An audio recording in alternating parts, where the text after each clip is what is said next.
Hello बच्चों, कैसे हो सब। तो काफ़ी सारे डाउट आ रहे थे आपके कि मैम डिलीटेड सिलेबस आएगा या नहीं आएगा। तो जो आपके कमेंट्स है, जो आपकी क्वेरीज़ है, उसके लिए मैं वीडियो लेकर आई हूँ कि जो डिलीटेड सिलेबस है वो आपके सीटी में आएगा या नहीं आएगा। तो मैं आपको बता दूँ कि पिछले साल ही एनसीईआरटी अपडेट हुई।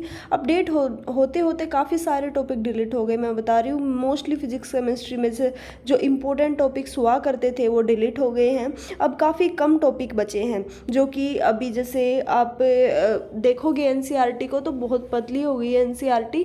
और जो हमारे एग्ज़ाम होते हैं, जैसे नीट का एग्ज़ाम होता है या फिर कोई भी गवर्नमेंट एग्ज़ाम होते हैं, वो गवर्नमेंट की बुक पे ही डिपेंड होते हैं। यह हमारा नियम है। इसी हिसाब से चलता है कि जो हमारी एनसीईआरटी है, एनसीईआरटी के अंदर से ही पेपर आता है। तो फिलहाल की जो एनसीईआरटी है वो अपडेटेड है और उसके अंदर काफ़ी सारे टॉपिक डिलीटेड हैं।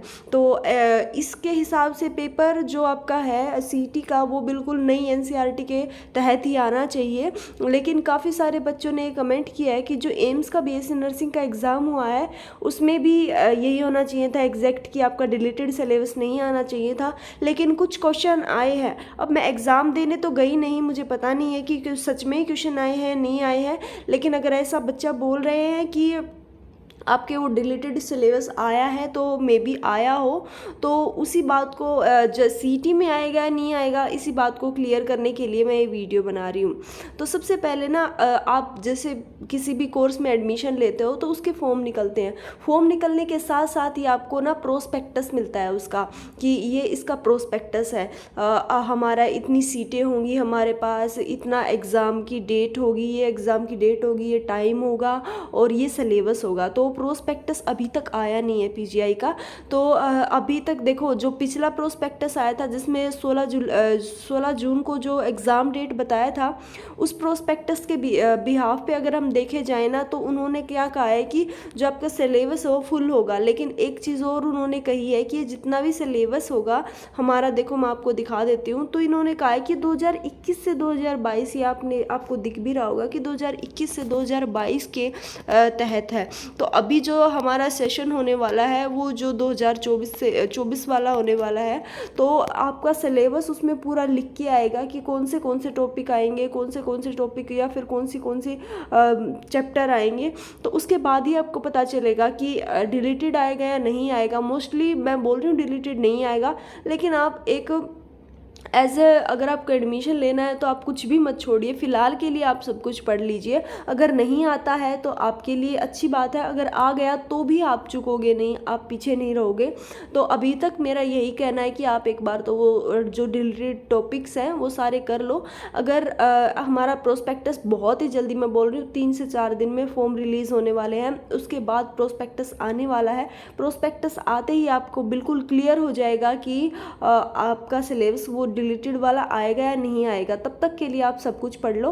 और इतने थोड़े से दिन बचे हैं, अभी मैं बोल रही हूँ, अगर आप ऐसा सोच के चलते हो कि आपका डिलीटेड पोर्शन नहीं आएगा, तो आप जो बिना डिलीटेड वाला भी नहीं पढ़ पाओगे। इतना ज़्यादा सिलेबस हमारा है।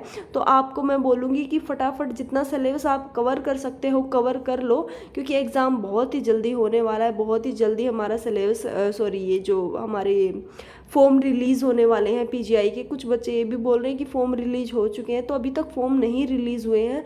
जल्द ही फॉर्म रिलीज़ हो जाएंगे। फॉर्म रिलीज़ होते ही आपको पता चल जाएगा। अभी तक आप पढ़ते रहो, अफवाहों के ऊपर बिल्कुल भी भरोसा मत करो। डिलीटेड सिलेबस भी अभी तक के लिए पढ़ लो, क्योंकि बच्चे बोल रहे हैं कि एम्स वाले बीएससी नर्सिंग के एग्ज़ाम में आया है। हालांकि ऐसा होना तो नहीं चाहिए कि आना चाहिए, क्योंकि हमारा वो सिलेबस डिलीटेड हो चुका है एनसीईआरटी से। तो आप अभी के लिए सब कुछ पढ़ लो, या फिर अगर आप सब कुछ नहीं पढ़ सकते तो आप वो तो पढ़ लो कम से कम जो नई एनसीईआरटी में है। अगर सिलेबस हमारा प्रोस्पेक्टस आता है उसमें सिलेबस आएगा, अगर उस सिलेबस में अगर जो हमारे पुराने टॉपिक हैं वो ऐड होके आते हैं तो वो ज़्यादा नहीं, आप पढ़ लोगे, थोड़े टाइम में भी पढ़ लोगे।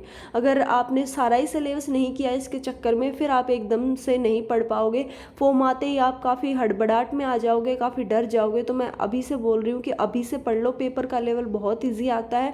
अगर आपने सिलेबस याद कर लिया, आपने सिलेबस पढ़ा भी है ना, तो भी आपका क्लियर हो जाएगा। तो जल्दी मैं कट ऑफ के ऊपर भी वीडियो लेकर आऊँगी, एग्जैक्ट बताऊँगी कि पीजीआई में कितने, अगर आपका एडमिशन चाहिए पीजीआई रोहतक में तो आपको कितनी कट ऑफ के अंडर मार्क्स लाने होंगे, सफ़ीदों के लिए कितने मार्क्स लाने होंगे, और जो हमारा करनाल वाला है उसके लिए आपको कितने मार्क्स लाने होंगे। जल्दी मैं वो वीडियो भी लेकर आ रही हूँ, तब तक आप मेरे साथ बने रहिए, पढ़ते रहिए।